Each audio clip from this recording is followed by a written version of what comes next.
Сол оқиға есіме түссе, әлі күнге денем түршігеді. Адам жас кезде жастықпен еш нәрсенің байыбына бара бермейді екен. Біз де жас болдық. Үлкендердің болмайды деп тыйым салынған нәрселерінің барлығы бізге қызық көрінетін, және тыйым салынған нәрсені міндетті түрде жасап көргіміз келіп тұратын. 1999 жылы Аспендияров атындағы медициналық университетке оқуға түстік. Жатақханада қыздар басымыз қосылғанда карта ашу, кофемен бал ашу, тарелкамен аруақ шақырып, болашақты болжау секілді нәрселерге әуес едік. Қолымыз қалт етсе, болашағымызды болжағымыз келіп тұратын.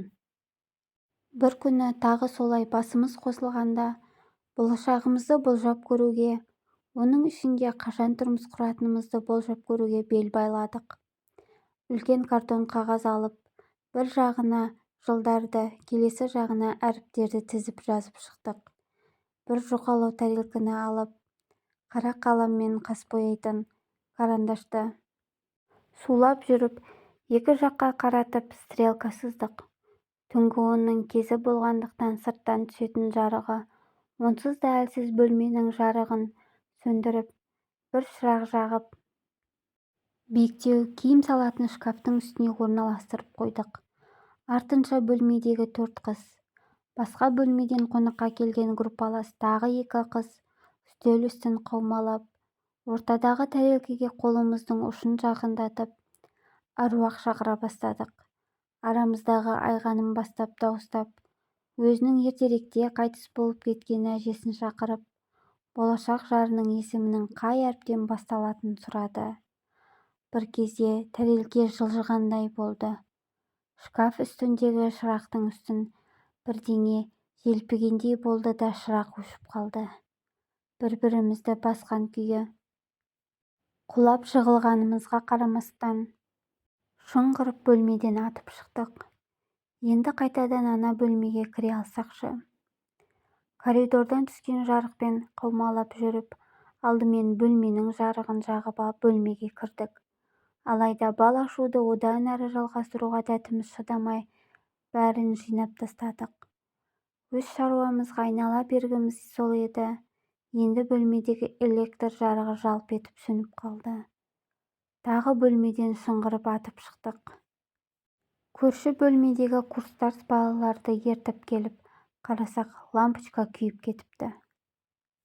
Бір-бірімізді тынышталдырып, бөлменің лампочкасын ауыстырып, қорқынышымызды басып, шәй ішейік десіп, көңіл алдарқатып, басқа әңгіме айтсақ та, қорқынышымыз сейілмей қойды. Сөйтіп, төсек салып жатсақ та, жарықты сөндірмей ұйықтауға келістік. Түннің бір уағында Әселдің үстінде жоғарғы кереуетте жататын Шынар сатыр-сұтыр етіп құлағанда бәріміз өре түрегелдік. Бұрын мұндай жоқ болатын. Шынар жылап тұрып, ұйықтап жатқанда біреудің төбесінен төніп тұрғанын, түсім екен деп жата бергенмен әлгі елестің кетпей қойғанын, сосын содан қашам деп кереуеттен құлағанын айтып, өксігін баса алмады. Бұдан кейін тіпті ұйқымыз қашты. Бір кезде өздігінен киім салатын шкафтың есігі ашылып кетті. Тіпті құтымыз қашты. Түнгі 4-те кімді ертіп келесің? Оның үстіне Шынардың маңдайы шкафтың бұрышына тиіп, жырылып, қанап тұрған соң, вахтадағы Маржан апайға шұбырып бардық. Бөлмеде қалуға ешкімнің жүрегі дауаламады да.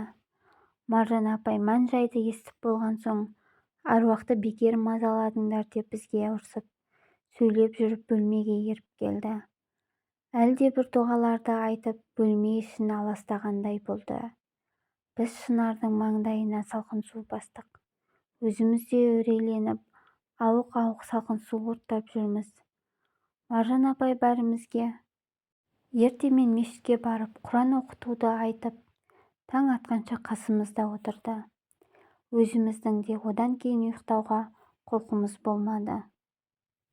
Сол күні кездейсоқтық па, әлде қандай да бір түсіндіріп бере алмас құбылыстар болды ма, әлде шынымен аруақтардың мазасын алдық па, сондай бір мазамызды алған жағдай орын алды. Таң атқан соң сабақтан кейін мешітке барып, садақа беріп, құран оқыттық. Бірақ содан кейін бөлмеміз тынышталды. Жөнсіз бал ашып, болашақты болжауды да қойдық.